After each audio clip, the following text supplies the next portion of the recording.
நீங்கள் எல்லாருமே time I got reincarnated slime அனிமேவை பார்த்துருப்பீங்க. பட் அதில் வந்துட்டு இருக்கிற பட் அது மற்ற ஈசக்காயோட எப்படி டிஃப்ரெண்ட்டாக இருக்குது, ஏன் எல்லாருக்குமே இந்த ஆனிமே பிடிச்சிருக்குன்னு உங்களுக்கு தெரியுமா? இந்த ஸ்லைம் ஆனிமேக்கு மட்டும் எப்படி எக்கச்சக்க ஃபேன்ஸ் இருக்காங்க, ஒரு பெரிய ஃபேண்டமே இருக்குது.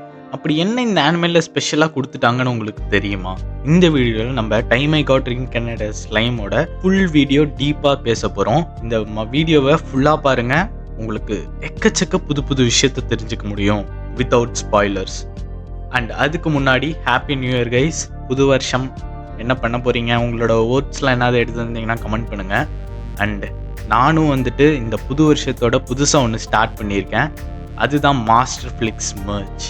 எஸ் கைஸ், இந்த மாஸ்டர் ஃப்ளிக்ஸ் மர்ச்சில் அப்படி என்ன ஸ்பெஷல்னு பார்த்தீங்கன்னா, மற்ற எல்லா ஆனிமே ஸ்டோர்லேயுமே பார்த்தீங்கன்னா நீங்கள் டிஷர்ட்டுன்னு ஆசைப்பட்டீங்கனாலே அவங்க செஞ்சு வச்ச டிஷர்ட்ஸ் தான் நீங்கள் வாங்க முடியும். ஆனால் நீங்கள் கேட்குற ஆனிமே லைக் ஒரு சில ஆனிமேஸ்க்குலாம் வந்துட்டு டன்டாடானுக்குலாம் நம்ம மெர்ச்சே பார்த்ததில்ல. ஆனால் நம்ம ஸ்டோரில் நீங்கள் கேட்குறதுக்கெலாம் பர்ஃபெக்டாக நாங்கள் க்ரியேட் பண்ணி தருவோம். And high quality materials like US Polo quality மெட்டீரியல்ஸில் மட்டும்தான் இதை செய்கிறோம். ஸோ உங்களுக்கு 250 GSMல சூப்பரான ஒரு ஓவர் சைஸ் டிஷர்ட் வேணும்னு நினச்சிங்கன்னா நம்மளோட ஸ்டோரில் போய் பர்ச்சேஸ் பண்ணுங்கள். நம்மளோட கம்யூனிட்டி டேபுக்கு பின்னாடி வந்துட்டு ஸ்டோருன்றதுலேயும் இருக்குது. அண்ட் நீங்கள் இந்த வீடியோ பார்க்குறதுக்கு கீழே இருக்க கமெண்ட் செக்ஷன் பக்கத்துலேயும் உங்களுக்கு எல்லா ஐட்டமும் இருக்கும். சும்மா செக் அவுட் பண்ணுங்கள். உங்களுக்கு இந்த மாதிரி வந்துட்டு பர்சனலி எனக்கு இந்த ஆனிமேலேருந்து ஒரு மெர்ச் வேணும், ஸ்லைம் ஆனிமேலேருந்து எனக்கு ஒரு மெர்ச் வேணும்னு ஆசைப்பட்டீங்கன்னா சும்மா ஒரு கமெண்ட் போடுங்க, நான் உங்களுக்கு டிஎம் பண்ணுறேன். உங்களுக்கு பிடிக்கிற வரைக்கும் நான் வந்துட்டு புது புது டிசைன் க்ரியேட் பண்ணிகிட்டே இருப்பேன். உங்களுக்கு இந்த மெர்ச் பிடிச்சிருச்சுன்னு சொன்னீங்கன்னாக்கா அதுக்கப்புறம் நீங்கள் பே பண்ணிங்கன்னா போதும், நான் உங்களுக்கு டெலிவரி பண்ணிடுவோம். ஸோ ஓகே, இப்போது வீடியோவை ஸ்டார்ட் பண்ணலாம். ஓகே, நார்மலாக எப்பயுமே பண்ணுற மாதிரி இந்த கதையை பற்றி தெரியாதவங்களுக்கு அந்த கதையை சொல்லிடுறேன், ஒரு சின்ன பிளாட் மாதிரி. அண்ட் அந்த தீம்லாம் என்ன இருக்குன்றதையும் சொல்லிடுறேன். சப்போஸ் நீங்கள் இந்த ஸ்லைம் அனிமேவை ஏற்கனவே பார்த்துட்டிங்கன்னா காட்டுற அந்த டைமருக்கு நீங்கள் ஸ்கிப் பண்ணிட்டு போய் பார்த்துக்கோங்க. ஸோ த ஸ்டோரி எப்படி ஆரம்பிக்குதுன்னு பார்த்தீங்கன்னாக்கா, சாட்டோரு மிகாமின்ற ஒரு 37 வயசு ஆஃபீஸ் ஆள் வந்துட்டு டெய்லி எப்பயும் போல் வேலைக்கு போயிட்டு திரும்ப வராரு. அண்ட் அந்த மாதிரி வரும்போது தான் அவரோட ஃப்ரெண்டை வந்துட்டு ஒருத்தன் திருடா மாதிரி கத்தி எடுத்துகிட்டு குத்த வரான். அவன் ஃப்ரெண்டை காப்பாதுன்னு நினச்சி அவனை காப்பாற்றிடுவான். அண்ட் அந்த இடத்துல அவன் கத்தியில் குத்து வாங்கி செத்துடுறான். ஸோ ஓகே, இப்போ சாட்டோரு மிகாமி செத்துட்டான்னு நினச்சிங்கன்னா அவன் வந்துட்டு புது ஃபேண்டசி வேர்ல்டில் ரெயின்கார்னேட்டும் ஆகிறான். அண்ட் இந்த ஃபேண்டசி வேர்ல்டில் இன்னும் அவன் பவர்ஃபுல்லான வாரியர் மாதிரி ஜெனரிக்காக காட்டல, ஒரு ஸ்லைமாக வந்துட்டு இருக்கிறதுலே லோவஸ்ட் ரேங்கிங் மான்ஸ்டராக வந்துட்டு ரீஇன்கார்னேட் ஆகிருப்பான். அண்ட் இந்த ஆனிமே வந்துட்டு எப்படி நீங்கள் மற்ற ஈசக்காய் மோல்டெல்லாம் உடைக்குதுன்னு கேட்டிங்கனாக்கா இங்கேயும் உங்களுக்கு தெரிஞ்சிருச்சு. இது ஒரு ஸ்லைமாக எப்பயுமே வந்துட்டு ஒரு ஸ்ட்ராங்கான கேரக்டரை காட்டுறதுலேருந்து ஒரு ஸ்லைமாக மட்டும்தான் காட்டுறாங்க. அண்ட் இவன் பேரை ரீமரு டெம்பஸ்ட்னு ஒரு ட்ராகன் வைக்குது. அண்ட் அதுக்கப்புறமா நம்ம ஹீரோ எப்படி அவர் அட்வென்ச்சர்லாம் ஸ்டார்ட் பண்ணுறாரு, புது புது எபிலிட்டிஸ் கெயின் பண்ணுறாரு, அவரோட பாஸ்ட் லைஃப் நாலேஜெல்லாம் எப்படி யூஸ் பண்ணி லைஃப்பை வந்துட்டு எப்படி அவருக்கு பெட்டர் பண்ணிக்கிறாருன்ற மாதிரி தான் இருக்கும். அண்ட் இவர் வந்துட்டு போக போக வந்துட்டு மான்ஸ்டர் கிங்டம்னு ஒன்று க்ரியேட் பண்ணி அண்ட் அதில் எப்படி வந்துட்டு அவர் ஒரு பொலிட்டிக்கல் கிங்காக மாதிரி அவர் ஒரு மான்ஸ்டர்ஸ்க்கும் ஹியூமன்ஸ்க்கும் நடுவில் நல்லா சந்தோஷமாக வாழ்கிற மாதிரி ஒரு கம்யூனிட்டியை க்ரியேட் பண்ணுறாரு. அந்த மாதிரி தான் இந்த கதை இருக்கும். அண்ட் இதோட தீம் என்னன்னு பார்த்தீங்கன்னாக்கா, ரீமுரு வந்துட்டு லீடர்ஷிப்பில் காட்டுறது, அந்த கிங்காக இருக்கிறவங்களோட அந்த எஃபெக்ட்ஸு, அந்த யூனிட்டி, கிங்டம்குள்ளே இருக்கிற யூனிட்டி, அண்ட் ரீமுரு எப்படி பர்சனலாக வந்துட்டு அவனோட ஹார்ட் லெவலில் வந்துட்டு க்ரோ ஆகிட்டே வரான்ற மாதிரி தான் இருக்கும்.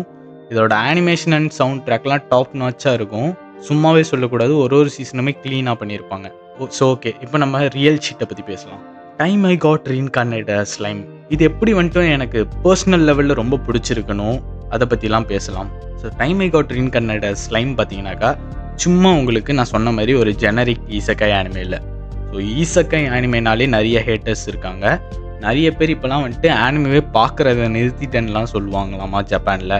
ஏன்னு கேட்டாக்கா, இந்த மாதிரி ஈசக்காய் ஆனிமேக்கு தான் நிறைய அனிமேஷனே கிடைக்குது, இந்த ஆனிமேலாம் மனுஷன் பார்ப்பானா, எப்போ பார்த்தாலும் ஒருத்தன் வருவான் சாவான், அவன் வந்துட்டு திரும்ப புது வேர்ல்டில் வந்துட்டு அநியாயத்துக்கு பவர்ஃபுல்லாக இருப்பான், இதை பார்க்குறதுல எங்களுக்கு என்ன கிடைக்குது, அண்ட் இந்த ஸ்டோரி வந்துட்டு அதுக்கு மேலேயும் எதுவும் ஃபுல்லாகவும் முடிக்க மாட்டானுங்க அப்படின்ற மாதிரி தான் ஒரு தாட் ப்ராசஸில் இருக்காங்க.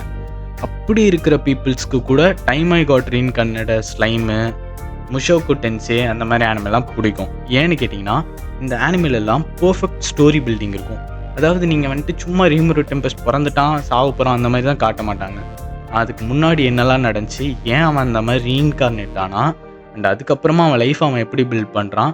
அண்ட் ரீமுருவோட கதையிலன்னு நம்ம எடுத்துக்கும் போது அவன் அகெயின் அவன் பழைய வேர்ல்டுக்கே அந்த பவர்லாம் கெயின் பண்ணிட்டு போய் அவன் சொந்த சாவையே வந்துட்டு தடுத்து நிறுத்துவான். ஸோ எப்படி ஆயிடும்னா, சாட்டோரு வந்துட்டு சாகவே இல்ல. அவன் பாட்டுக்கு வாழ்றான். ரீமரு தனி என்டிட்டி ஆயிருவான். அந்த மாரிலாம் பண்ணுவாங்க. அண்ட் இந்த ஸ்டோரிலாம் வந்துட்டு உங்களுக்கு அந்த சொசைட்டி, அந்த கிங்குனாலே உங்களுக்கு நெறைய கவர்மெண்ட் ப்ராப்ளம்ஸ்லாம் இருக்கும்ல மத்த கண்ட்ரீஸோட. அதெல்லாம் வந்துட்டு ரொம்பவே டீட்டெயில்டா காட்டியிருக்கனால, நமக்கு ஒரு பெர்சனல் லெவல்ல வந்துட்டு கனெக்ஷன் கிரியேட் பண்ற மாரி இருக்கு. சும்மா ஏதோ ஒரு மேஜிக் வேர்ல்டுல எவனோ ஒருத்தன் வாழ்றான், நெறைய பவர் வச்சிருக்கான், சண்டை போடுறான்ற மாரி இல்லாம, உங்களுக்கு கொஞ்சோண்டு பெர்சனல் டெப்த்தும் குடுக்குறாங்க. நீங்க இந்த ஸ்டோரி பில்டிங்லாம் பார்த்தீங்கன்னாக்கா, ஈஸியா வந்துட்டு ஒன் பீஸ் லெவல்ல இருந்துச்சுன்னு சொல்லிறலாம். அந்த மாரி உங்களுக்கு ஒரு பெர்சனல் அட்டாச்மெண்ட் கிரியேட் பண்ணும்.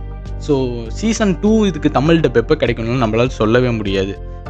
சம்டைம்ஸ் கிடைக்காமலே போகலாம். ஸோ நீங்கள் என்ன பண்ணணும்னா, இந்த மாதிரி ஆனிமேவெல்லாம் மிஸ் அவுட்டே பண்ணிடக்கூடாது. ஏற்கனவே எனக்கு சீசன் 2 முடிஞ்சு சீசன் 3யும் முடிஞ்சிருச்சுன்னு நினைக்கிறேன். ஸோ சீசன் 4 வரப்போகுதுன்னு எனக்கு தோணுது. நான் சரியாக செக் பண்ணல.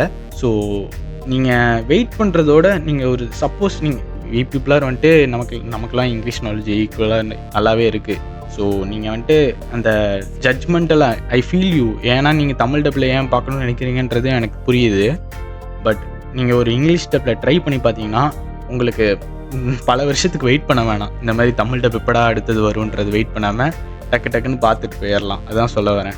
ஏன்னா இப்போ ஆனிமே பார்க்குறவனே வந்துட்டு அடுத்த ஆனிமே சீசன் டப் பண்ணுறதுக்குள்ளே நான் என்ன ஆவேன் அப்படின்ற மாதிரி தான் இருப்பானுங்க. ஜாப்பனீஸ் சப்லையோ டப்லையோ பார்க்குறவனுங்களுக்கு வெயிட் பண்ண முடியாது அத்தனை வருஷம்லாம். ஸோ என்ன பண்ணுவாங்கன்னா, உடனே மாங்கா எடுத்து படிக்க ஆரம்பிச்சிருவாங்க. அந்த மாதிரி நீங்களும் உங்கள் ப்ராக்ரெசிவ்லி அடாப்ட் ஆகிட்டிங்கன்னா உங்களுக்கு பெட்டராக இருக்குன்றது தான் நான் சொல்கிறேன். ஸோ ஓகே மக்களே, இந்த வீடியோ பிடிச்சிருந்துச்சுன்னா இன்னொரு வீடியோ பாருங்கள். Master flakes signing off.